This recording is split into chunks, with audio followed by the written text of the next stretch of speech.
So welcome to Partner Up, the Partnerships Podcast. All right, we're live. And I was like, I have all these questions to ask. The thing that matters in a partnership is the trust and sacrifice. Composing, building software that works for you. Kevin, what the heck you got going on? You got candles, you got a sweater. This is not Christmas, my man. All right.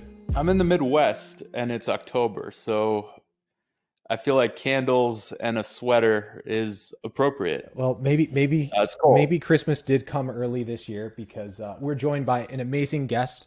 Welcome, Brittany. Thank you so much for joining Partner Up. Absolutely. Thanks for having me. I've loved the first couple episodes. I'm thrilled to be a guest. Oh, amazing. That's so cool. It's fun to finally start to hear that feedback because the first 5 we recorded, pre-recorded. So we had no idea if we were doing something right, if this was going to be helpful. And we're super excited to dive in today into this topic with you about internal selling.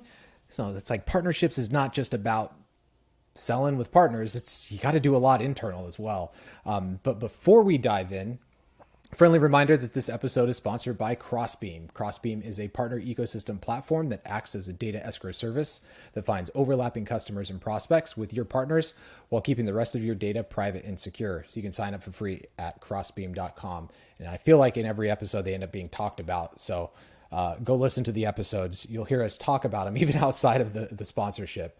So Brittany, now that we're through that, I want to kick it off with maybe you could tell me the story of when you realized that building a successful partner program is as much internal selling as it is, selling to customers with partners. It's such a good question. For me, it was less of a specific moment in time, and it was more my time spent at LinkedIn as an individual contributor, working on various overlay and cross-functional teams. And LinkedIn's a company that moves super fast. I was on many different teams during my time there, different managers. Amazing to get different experiences and different exposure. And I felt like as an IC, my job was easier and easiest. I had the most resources and most importantly, other teams knew how to work with me when my manager was really good at telling our team story, our team goals, and what we were set out to do. So I started to feel sometimes the pains as an IC if the internal teams didn't know what we were doing and weren't aligned, versus how much easier it was to get my job done and do a good job when everyone was on the same page. So, when I joined G2 and was tasked to build out the partnership team, I felt like the only way I could build and scale a good team is making sure top down leadership understands what our team's going to do, how we're going to be measured, what we're going to focus on. It's the foundation that has to happen before you even talk to a partner, quite frankly. Where did you start that? You said leadership. Let's talk about specifically. Who were you like, we got to create alignment around the task at hand and start that internal sales process? Who specifically at G2 with the title? Yeah, well, G2 was much smaller than it is today when I joined in 2017. So I started with the co-founders who super cool experience to work side by side with co-founders in Chicago. Tim Handor, Godard Abel, Matt Gorniak came back at the time. And it was really this like open question of, how do we build partners? Where's our value to partners? How do we think partners can add value? And they gave me a bunch of these open questions.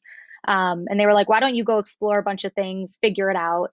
And it was super fun to come back and start to think about, we're launching new products at G2, which are opening up a whole idea for ecosystem, which was our buyer intent product. And how do we, instead of reactively creating integrations where customers are requesting it, how do we become more proactive and build an ecosystem where we can go to customers and say, this is how we see you using buyer intent data. These are the integrations that we're suggesting based on your company size, your company type, your use case. I'll just share right now, because especially the other partnership people who are joining in, like we're still working on this today. So getting alignment is something that changes over time. It's something that you should revisit quarterly. And it's hard to remind yourself to go back and check those goals, check the alignment, just give visibility into what you're working on, especially as if you're part of a company that's growing and scaling and more people are joining. it never stops. When you think it stops, then you've probably done something wrong. I mean, it goes. It's a good way to it's put kind it. of pervasive, and like you started the conversation on how you sort of came to that realization at LinkedIn. You started at G2, and then it was like at the kind of at the founder level, and then like a quarterly reset. Are you aligning this, in this motion to, for example, at this stage that you're at now, to, let's say, territory managers or directors, VPs of sales? Are you aligning with like customer success? Like unpack kind of like the middle of the pack, not frontline, not at the top. How are you working with management at the stage that you're in now? Yeah, I would say that layer just started more recently. I'm sure, like many other companies, we're doing our planning for next fiscal, and a lot of that alignment is happening now. So, starting to unpack, how much is my team spending time on support? How much are they partner facing versus customer facing? How much time are they spending with the product team? And where there's huge spikes and that they're spending tons of time with those teams, it starts to warrant the question, well, is there someone on that team who should be a direct cross functional partner and actually support that type of partnership or that bucket that we focus on? We've made a lot of headway there. And this has been, we now have partner marketing support at G2. We have product partnership support at G2. So it's been a process and a journey. And I think part of good internal selling is capitalizing on partnership wins. So just like you want to go to a customer with case studies, anecdotes, right, success stories, I use those internally all the time. It's exciting when we have a strong partnership where we're seeing value, the partner's getting value, everyone's happy. Those are the stories that I turn around and tell product stakeholders, marketing stakeholders. And that happens casually in conversation. And it also happens very formally, like in a PowerPoint deck. So I think another good like delineation between always selling internally is sometimes it's really formal and you're like calling a meeting with an agenda and you're sitting them down saying, this is, I want to talk through what my team does, how we're going to do it, and how we're going to get there. And other times it's more drawing attention to the good stuff that your team's working on. It's equally as important. There's a tactical tip I'll share that's I didn't know it would be important. It's very important. I created a Slack channel called Partner Wins. And all I do is like anytime there's a positive impact on someone that's not on this partner team, screenshot it and put it in here. And that's been used in so many presentations and like Slack messages and just, bubbling up, right? Saying top of mind. How have you gone about kind of consolidating and getting those kind of like wins from the team? It's just a mind share of like, hey, feed that back to me. Or do you have something similar? Well, I love the Slack channel idea. So now we're going to have a Slack channel. I have an email folder where I file things away. I have good relationships with my manager peers, and I tell them like, hey, I'm really focused on this type of partnership or this partner specifically. Will you keep me in the loop if and when you hear wins? Having good relationships with AEs who are on the front lines, sometimes pitching partner solutions or working on big renewals where partners play a role. I'll get some of that feedback directly. And then we do have a sales win Slack channel. And more times than not, some type of integration or partnership is mentioned as a reason or as an influenced reason that somebody is renewing, expanding, etc. So yeah, I screenshot those all the time, to your point, and file them away on my own computer. Amazing, amazing. Let's understand a little bit more about your model so we can, some of the partner folks listening out there can understand kind of like the context of, internal selling, so to speak. When you say partnerships at G2, let's unpack that. What does that mean, partnerships at G2? What kind of partners do you have and how are they involved in, typically a sales cycle? Yeah, it's a great question. So the first bucket that we support are integration partners. And we today have about 30 partners in that ecosystem. And these are partners that help our customers, G2 customers, operationalize G2 content or G2 buyer intent. So just some examples of that are a more recent integration is with LinkedIn Match Audiences, where a G2 customer can push G2 data and create ad campaigns. HubSpot, of course, is one of our partners, Marketo, CRM. So that's our integration ecosystem, and I'll talk more about that. We do have what we call partner revenue, and these are strategic data licensing partners. a lot more similar to a traditional sales model on that piece. And then we do also have what we call tier one partners, and that runs a little bit more horizontal. So an integration partner, revenue generating partner, and there's sub buckets under that as well, can be deemed a tier one partner, which gets more support, from my team.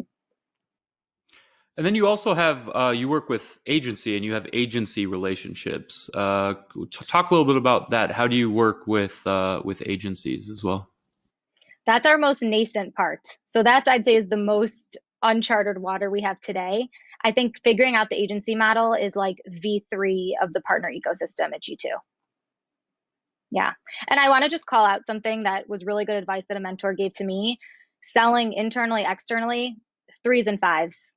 Like, make your buckets short, make them succinct. Like, how are you pitching yourself? My team, like, I want to hear their elevator pitch on like, what do you do? What does our team do? Make it simple, make it short, make it sweet, make it clear.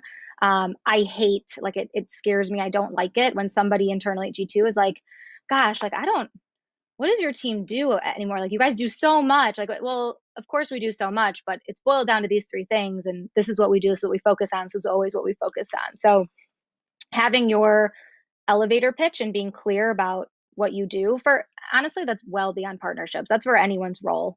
I think it's super important. Yeah, I spend a lot of time doing this, and I'm just wondering, what percentage of your time do you find that you're selling internally versus working externally with partners? I think, like, people might be surprised how much time we spend selling internally versus externally. And so I just wanted to get validation from you that you're doing the same thing. What percentage of time are you doing that internally versus externally? When I started and the team was much smaller, we didn't have EMEA or APAC teams. Like I said, everyone sat together in Chicago in a small office. I would say, honestly, like 10 to 15% of my time, it was really focused on like, go out there, like, try things, test, fail, try again. Fast forward, 3+ years, now we have London offices, Singapore offices. We're all remote, of course, making it much harder. There's 300 people in our Chicago office. It's increased quite a bit. I would say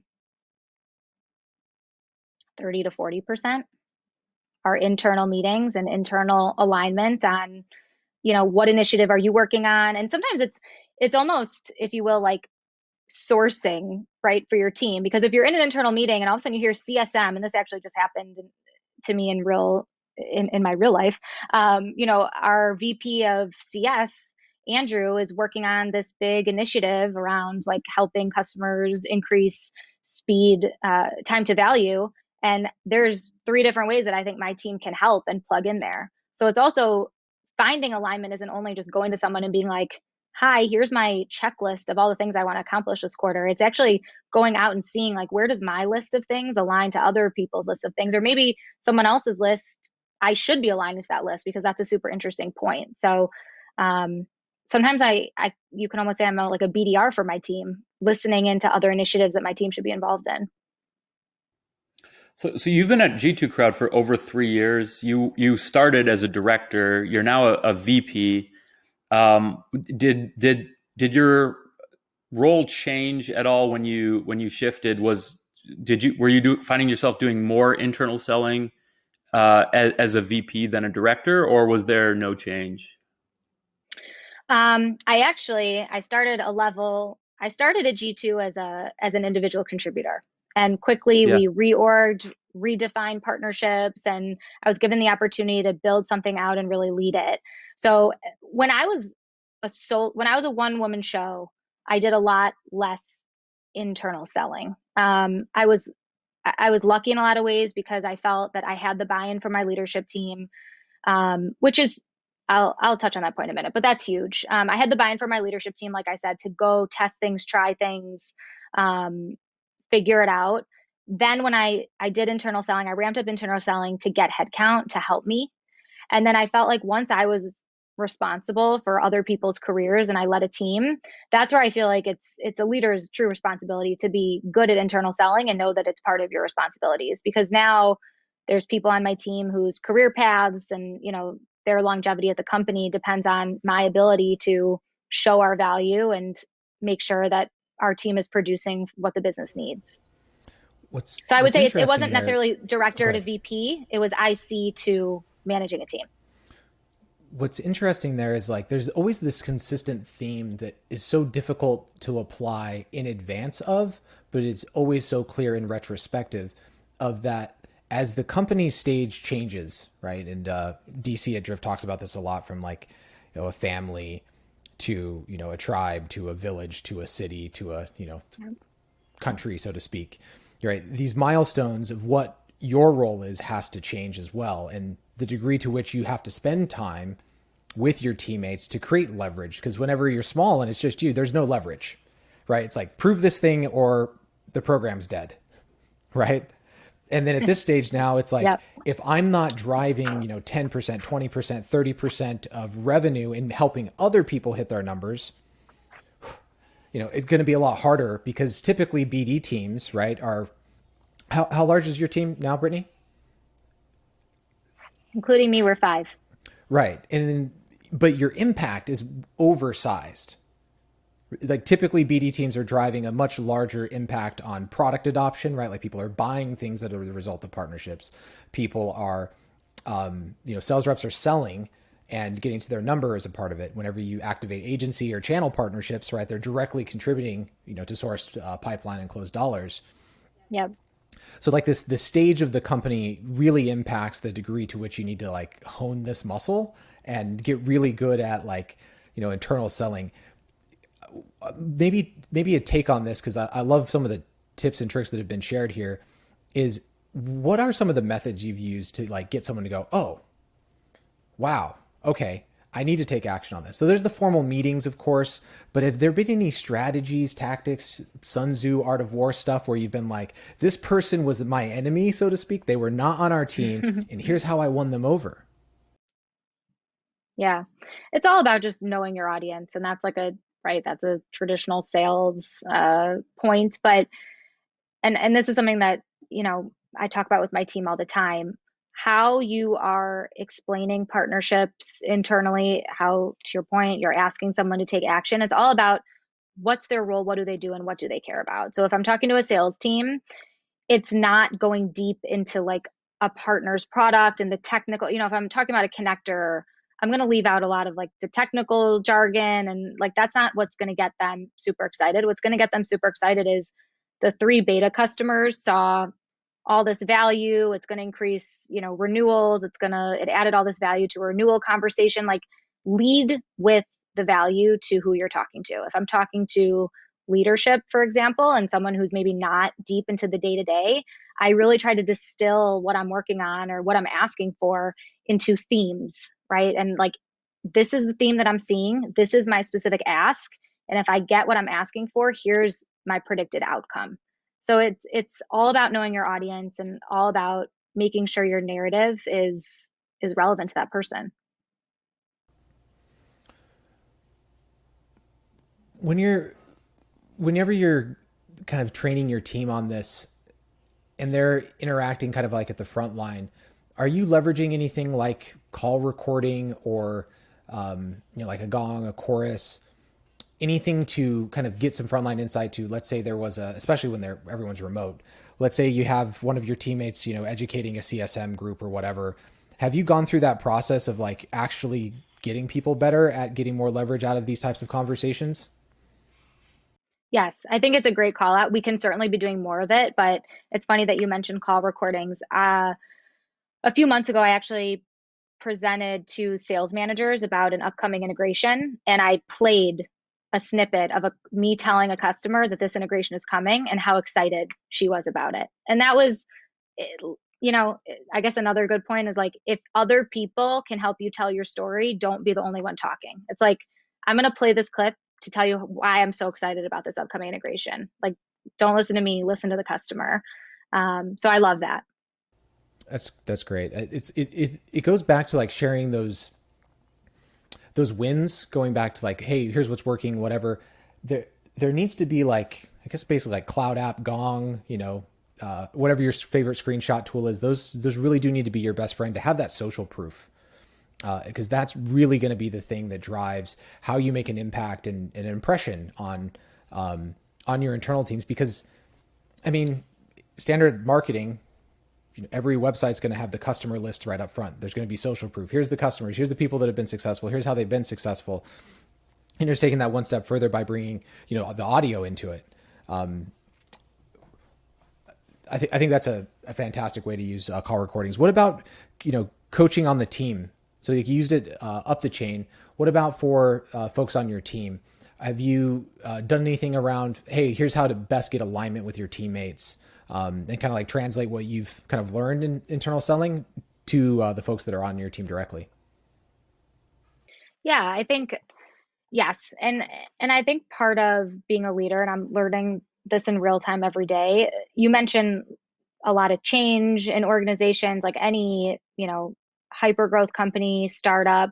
There's been a lot of change in the world, obviously. Like there's been a lot of change happening. And I think I've been focusing on coaching my team on changes more oftentimes than not a good thing. And I think like a good leader doesn't get like deer in headlights about change. It's like, this is a new opportunity to potentially change things for the better. So I'm going to tie that to your question about like, how do we help other people get alignment? When there's change in a company, it's a great opportunity to get time on that person's calendar and either realign, right? Yeah. Reinform, just use the opportunity to say, hey, you know what? We're all remote right now. I know I used to sit next to you. I used to stand in the lunch line with you. Like, I just wanted to update you. I'm working on these few things. I thought of you because I was on this phone call and they mentioned your customer. It's something that we talked about in our team meeting. I'm encouraging my team to put time on people's calendars who you would sometimes cross paths with in other meetings or in the office that you don't have the opportunity to do today. Have you encountered the traditional phrase of like, maybe not, but I'll ask, channel conflict, where someone was pursuing something on your team and maybe a partner was at odds with a seller?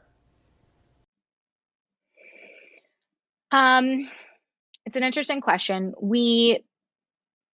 Certainly there's been some of those, but I'd say what is more common is that sometimes my team will be going after a partner where there's some type of monetary exchange as well. And our sales team is in conversations with that same company. And we're talking to different people, there are different use cases. My team doesn't sell anything that our core sales team sells, but thinking through how we handle that. And there was plenty of that happened at LinkedIn, just having different lines of business all operating together. Some were selling to HR departments, some were selling to marketers, some were selling to the sales teams. So it's a common thing. And again, like when those things are brought to me, my attitude on that is like, this is normal. That's okay. It's understandable that we're having this, temporary internal friction. We will figure it out. Versus I've had managers who, look really upset and kind of lose it, right? And have to go make their case. To me, it's like, everyone calm down. This is normal. It's not a true tech sales team. If we don't have some type of internal conflict, we will figure it out. And I ask that my team has that trust in me that I'm going to go advocate for the facts, the situation, and everyone will get taken care of if we do ultimately what's best for the business. So you spoke earlier about aligning with other departments, and I'm curious because I deal with this a lot. Like we kind of work in like a nebulous department within the company. Folks don't often know what we do. So what was something that was kind of misaligned between your department and the rest of the company that you had to work towards alignment? Great question. Right now, we were at a fork in the road where we're onboarding all these partners. Like I mentioned, on the integration side, we have almost 30 partners. And how do we manage these partners? How do we onboard these partners? There have been conversations with, our leader of customer success, where he has the talent profile of people who are experts at onboarding, at supporting customers. Like, how do we work together on that? Should I be building a team and hiring new headcount that's all about onboarding and support? Or is there a way that we can work together and align where my team does a certain, set of responsibilities on that node, and then his team helps as well?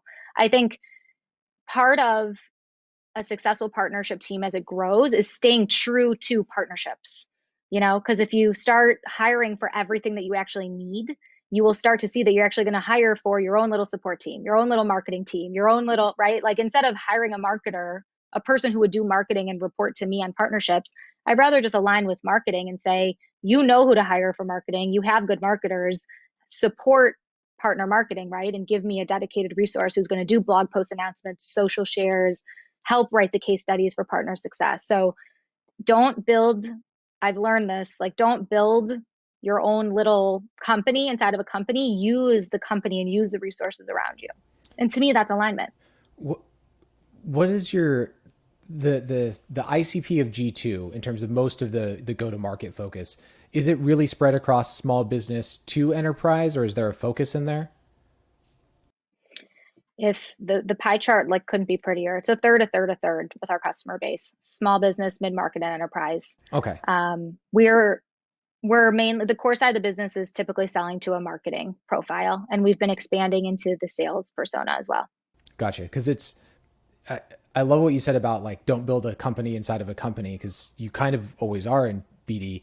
And the only time I've seen that really work, building a company inside of a company, is if you're truly like very small business and the TAM is just massive. It's hundreds of thousands of people, and you can actually like wall off, right, certain accounts and gardens, and like it's a different motion. But in that situation where you're cross segment, that'd be a rough one. That'd be a real rough one. Yeah. Yeah. And I think there's real value and beauty in a partnership team being small. Like I love being in partnerships. I see a very long career for myself here. That's what I want to do. It's what I want to continue to grow. And I don't have a goal to like manage an org of 20 people. Like that seems too big to me. The value of a partnership team is feeling scrappy and feeling like there's not enough resources to get it done. And hiring good people is like putting someone in a situation where they just don't have everything. They have enough, but they don't have everything, and seeing how they use their entrepreneurial spirit and problem solving to get there. When I'm looking for people on my team, I'm looking for someone with that attention to detail and the ability to quickly understand, who am I talking to? What does this company do? How do they make money? And what do they care about? And how do I relate that to? Or is it interesting to me based on what we do, how we make money, and what the company cares about? Like the faster somebody can get to that point, that's about building partnerships. And good partnerships are built when there's a real deep understanding of each other's business, goals, and just really like how it works, how and why it makes sense.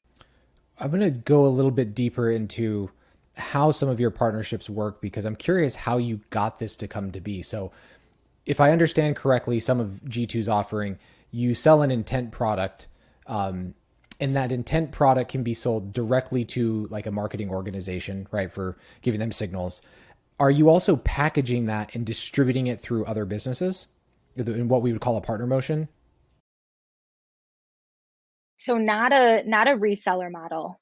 So like you alluded to, G2 is the leading B2B marketplace for technology. So we have 5 million monthly unique visitors coming to G2 to shop for different software solutions. And we know which organizations are in market for what products, because we see that traffic or that intent on our site. So to your point, we sell that as our buyer intent product to marketers and also sales professionals. And early on in those days, we had customers immediately starting to ask, right? Like, I love getting this G2 data. Can I have it in Salesforce? Can I get it in HubSpot? Can I use it in LinkedIn Match Audiences for an ad campaign? So that started this idea of, how do we enable G2 customers to interact with buyer intent data in the other systems that they live and breathe in every day? That started to expand when we would start to talk to sales professionals, and they said, well, I would love to get this data in front of my BDR team. Do you guys integrate with sales law for outreach, right? And so I just named a bunch of integrations that we've added recently to enhance our customers' experience with the product that they have, and then also organically expand to other departments outside of marketing that find value in intent data.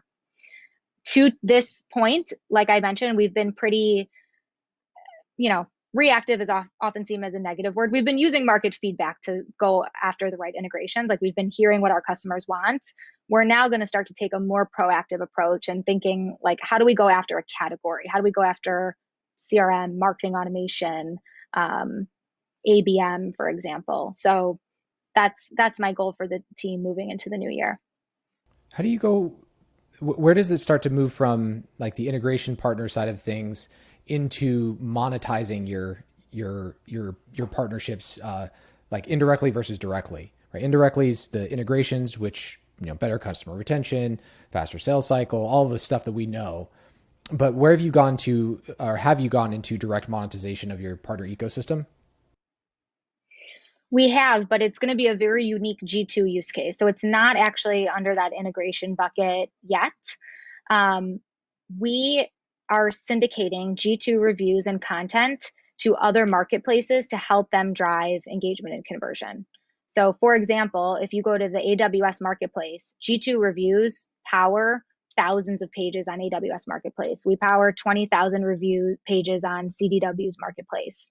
So, any marketplace where any site you could say where a B2B buyer is evaluating and making decisions, all the third party data shows that peer experience feedback reviews has to be there to drive that conversion.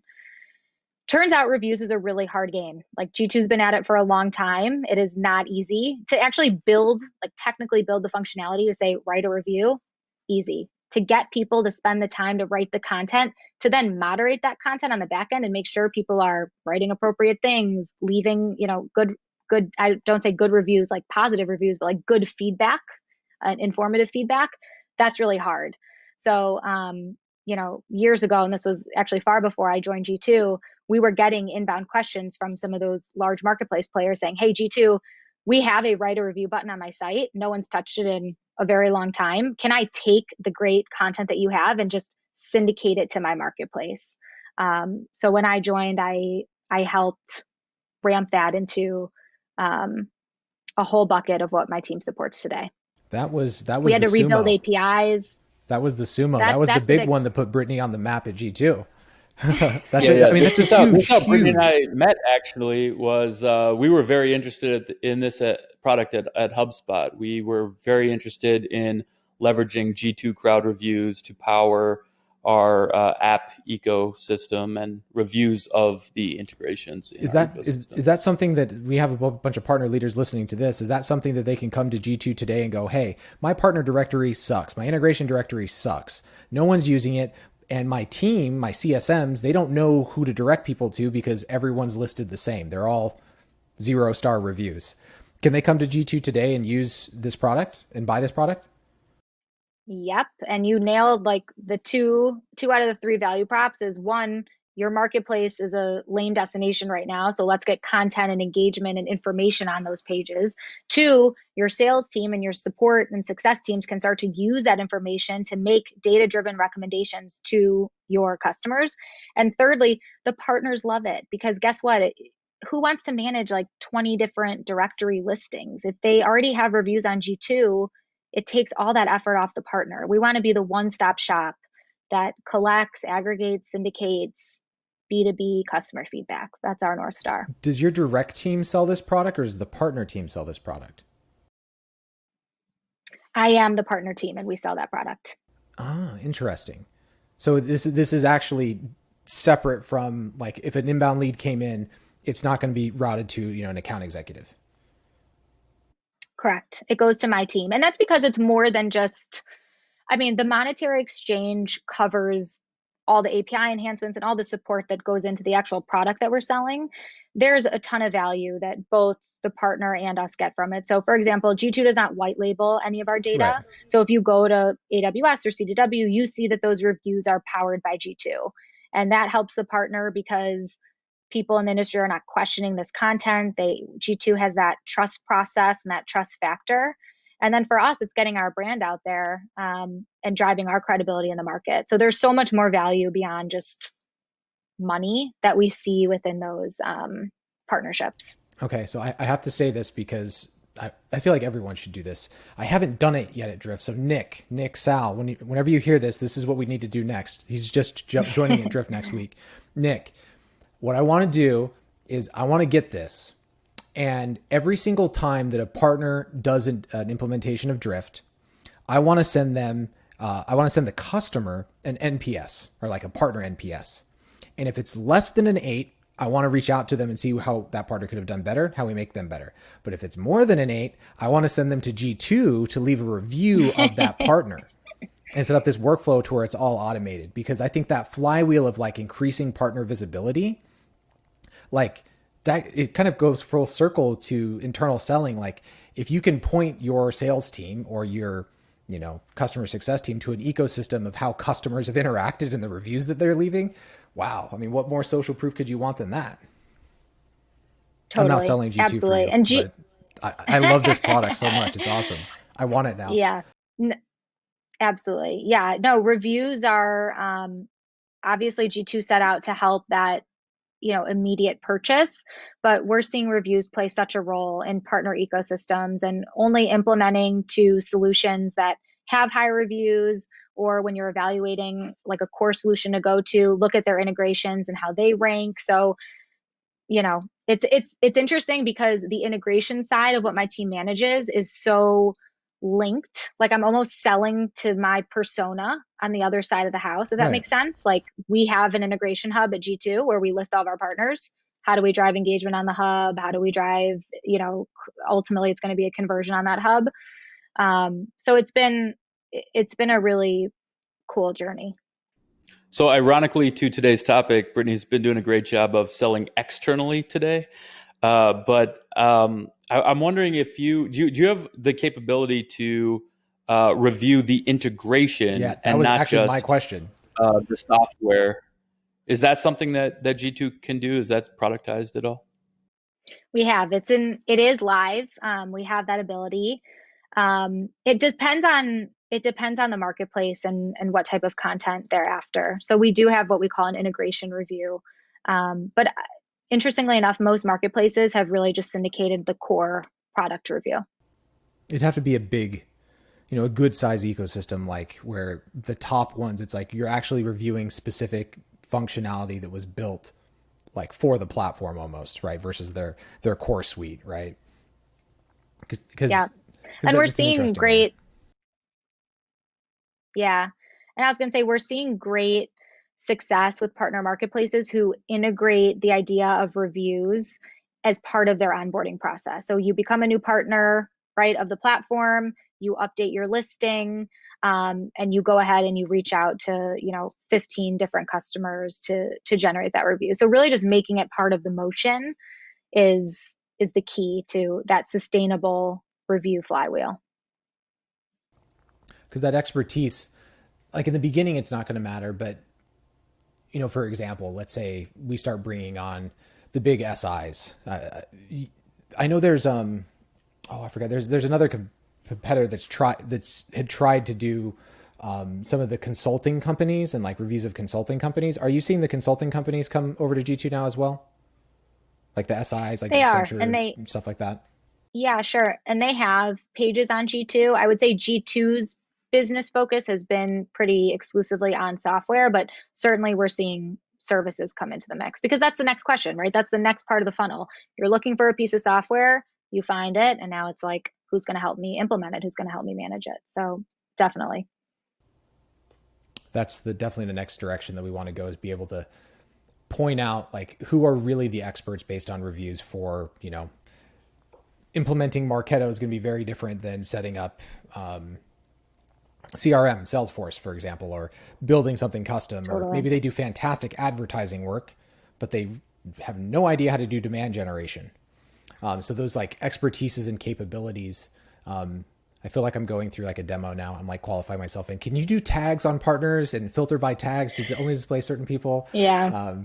No, And region cool. becomes super important, like localization with SI. So in order for us to truly productize that, there's all those nuances that would have to be baked in. You're right, like different expert. You can have a 5-star agency, for example, but what is that expertise? Was it demand gen? Was it social? So getting those details are going to be very important to getting the type of feedback that's really high impact for SIs. I love it. That's a fantastic. It's like it's an Inception partner product, because like it was built by the partner team and it's helping other partner and marketplaces and ecosystems. Have you read Platform Revolution? No, but someone mentioned it on an episode, right? Yeah. I think in a Yeah. past episode. Yeah, Yeah, because it's on my you're list. doing some really cool stuff that's like kind of right out of that book at G2, that I find really fascinating in terms of like, are you a marketplace? Are you a platform? What are some of the nuances and differences from that? And whenever you are owning the marketplace for other people, it's like a marketplace of marketplaces. So it's just, there's a few things that the book kind of points out for frameworks that are, I think you're like ahead of the curve. This is kind of my point. So I was like, have you read that? Because Yeah, Brittany, you don't. I don't know that you would gain a ton from that book, but the rest of your team, like people in other departments right. within your company, if you can get them to read it, they'll be completely on board with your mission. And that was something that Sequoia made. One of our lead investor at HubSpot made everybody at the company read was that book, and it really helped get every other department on board with our mission. I love it. I'm totally reading it. I'm in the middle of a sleep training book for my 8-month-old son. So after I get through that, onto my tech book. Oh my gosh, eight I think, months. yeah, She's gonna. They're gonna. Boy, you said son. son, yeah, boy. Son. Okay, gonna turn the corner any second. 8 months is like. I feel I like hope I'm a new so. human. I have a 10 month, and like the last 2 months have been amazing.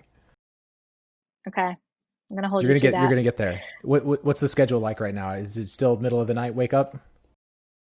Yeah, like, like a 4:30, 5 o'clock, which I know isn't like that early, but we'll get them there. Yeah, we finally started going to 7, and now it's like 7:30. So follow the sleep training book. Sounds like It works. vacation. It We works. will.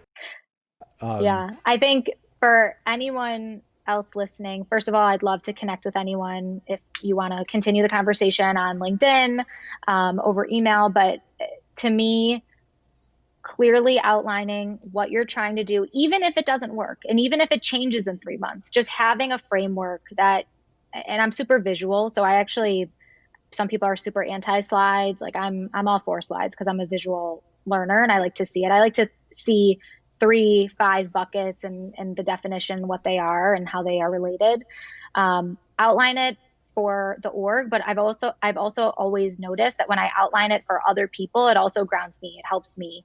And it gives me my framework of what we're trying to do, because partnership teams are tasked with a lot. Like I actually was talking to the partnership leader at a different company, and she and I were laughing that sometimes like when a lead comes in and it's not marketing, it's not like anything that's other just kind of shows up on the partnerships desk. It's like it's kind of interesting, but you don't know what to do with it. Partnerships. And it's about explaining to your boss, your peer, whoever it is, that while this is interesting, this isn't something that is going to drive impact to the business because you're focused on these other things. Or maybe this was a great lead. Thanks for handing it over. It falls within this bucket that we're super focused on. So just internal selling, don't underestimate it. Don't think that people understand your job. Don't think people understand your struggles.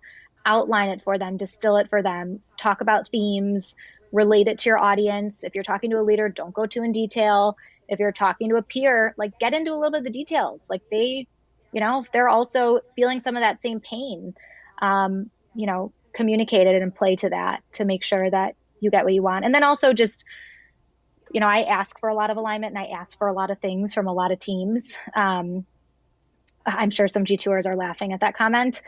On that same token, like when people ask me for things, I really try to support it. Like I really try to be that same partner back that I ask for and expect in a lot of ways from my cross-functional partners. So it's all about relationships. Build those relationships, invest in those relationships. Sometimes I feel like getting lunch with a colleague, which I know is not relevant right now because of COVID, but I feel like getting lunch for an hour is sometimes equally as important as like an hour meeting where you're talking about like hard numbers. Build those relationships. It makes the selling easier, right? Do you want to walk into a room and sell to a customer who churned and had a horrible experience, or do you want to walk in and sell to someone who loves your product? It's the same with internal selling.